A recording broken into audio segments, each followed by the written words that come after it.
भगवान श्री कृष्ण के जीवन में ब्रह्मों ने कैसी खेल खेली, जो बचपन में उन राक्षसों को मारा।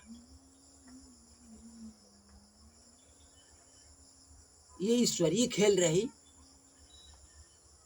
और भगवान श्री कृष्ण साक्षात ईश्वर स्वरूप रहे, किंतु खिलाड़ी तो ब्रह्म है, जो उन राक्षसों को उनके पास लाया और उन्हें मौत के घाट उतारा। ये उनके रौद्र रस की कहानी रही। भगवान कृष्ण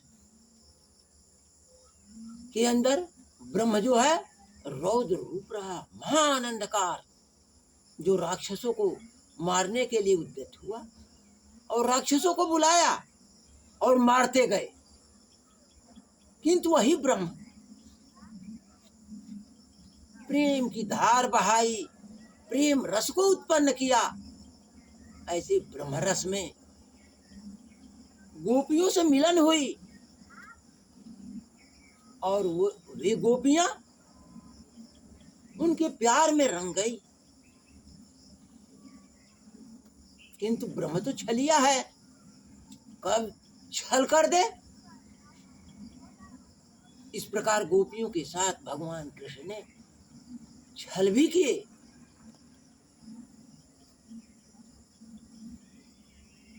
और उन्हें आश्वासन भी दिया कि मैं तुमको अपने साथ रखूंगा, किंतु रखा किसे? किसी को नहीं रखा। वे जीवन भर अविवाहिता गोपियां उनके लिए तड़पती रह गई और उनकी तड़पन में वे मर मिटी। कैसा अंधकार रहा इन ब्रह्मों का। ये ब्रह्मों का ज्ञान है जिसके जीवन में अंधकार कर दे, सुंदरियों का प्रेम दे और उन सुंदरियों से भी हटा दे। कैसा ब्रह्मचर्या है, एक तरफ प्रेम देता है तो दूसरे तरफ कत्ल भी करता है कि मार दो, काट दो। ऐसे मन में भावनाएं जगाता है और भावनाओं को जगाकर मार भी देता है। ऐसे ही कृष्ण प्रभु उन गोपियों के साथ आनंद विहार किया और आनंद विहार करने के बाद उन्हें छल भी किया, किंतु ईश्वर स्वरूप भगवान कृष्ण ने उस कंस को भी मारा, जहां रौद्र रूप धारण किया। ये ब्रह्मों का रौद्र रूप है, जिस रूप में कंस का विनाश हुआ और बहुत से राक्षस मारे गए। आगे कहानी जाती है इनके जीवन की, तो बड़े बड़े राक्षसों को भी मारा।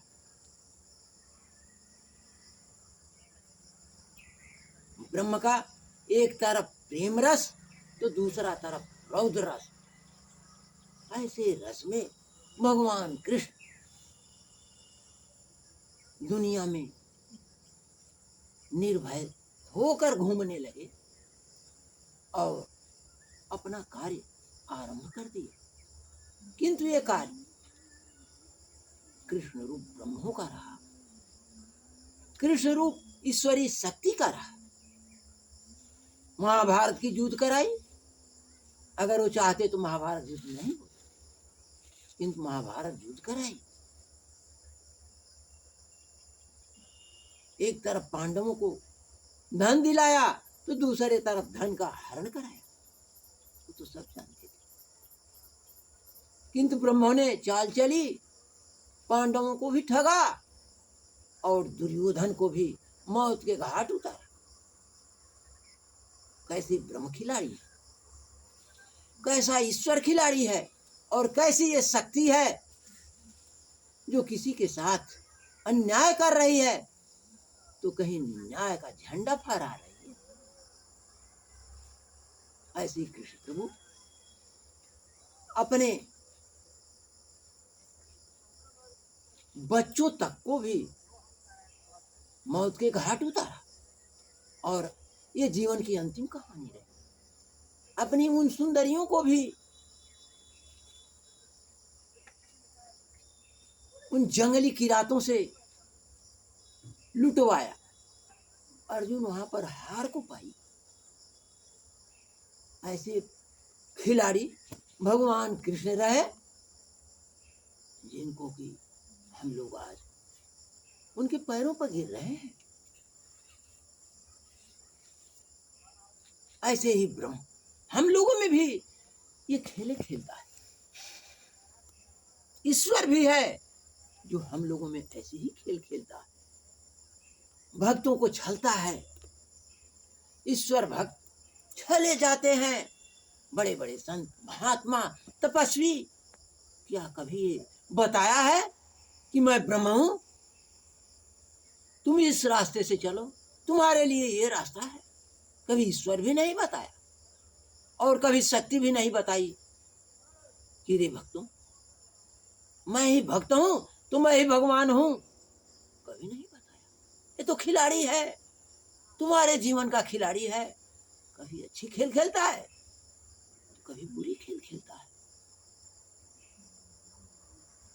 ऐसी भगवान कृष्ण से तू प्रेम करते आए और प्रेम करके गोपियों की कहानी खड़ी कर दी कि हे प्रभु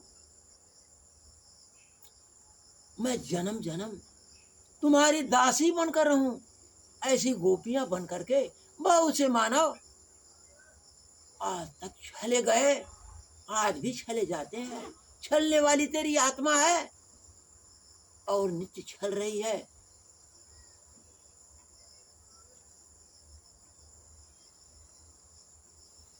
कितने तो भगवान की गुहार करते करते मर मिटे और मरने के लिए आज भी तैयार है।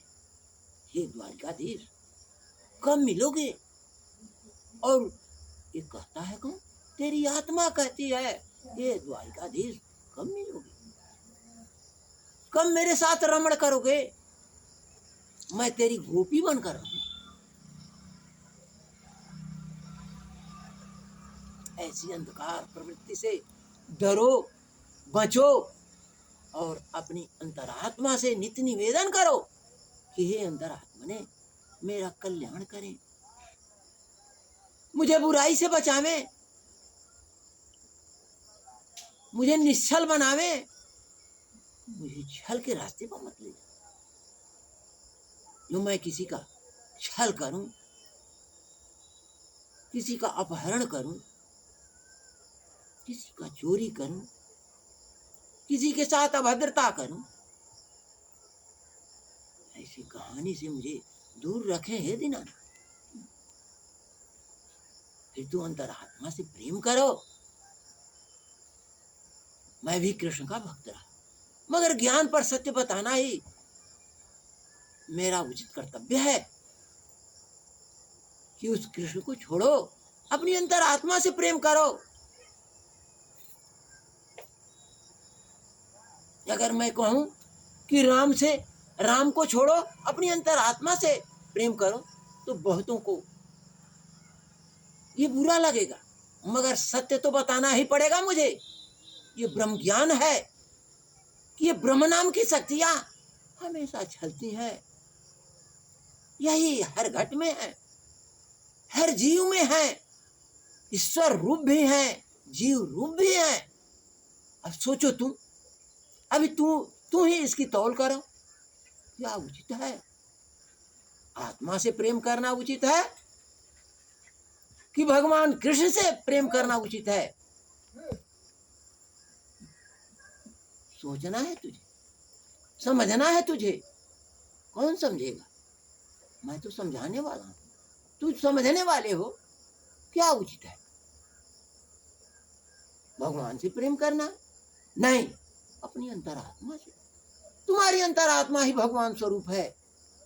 कभी तो अपनी अंतरात्मा से प्रेम नहीं किया, अपनी अंतरात्मा को पहचाना नहीं, अपनी अंतरात्मा से मिला नहीं। बड़े बड़े तपस्वी हुए मगर अंतरात्मा से तो दूर रहे, अंतरात्मा को नहीं समझ पाया। वे ब्रह्मा विष्णु और शंकर में ही मिलना चाहे कि वे ही सब कुछ है। नहीं, तुम्हारी अंतरात्मा ही ब्रह्मा विष्णु शंकर है, राम कृष्ण सब कुछ है, ईश्वर स्वरूप है, जीव स्वरूप है, सब कुछ कारण है, कारणों की कारण है, अव्यक्त है, तेरी प्राण है।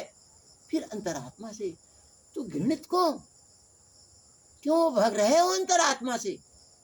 तेरी अंतरात्मा ही सब कुछ, तेरा कल्याण करने वाली है, तुझे दो रोटी देने वाली है। अगर भगवान की भक्ति करते हो तो एक तरफ भक्त भी है तो दूसरी तरफ भगवान भी बनकर खड़ी है। अगर कृष्ण की तपस्या करते हो तो कृष्ण बनकर खड़ी है, तुम्हारी रक्षा में है, वो चक्र सुदर्शन लेकर के खड़ी है।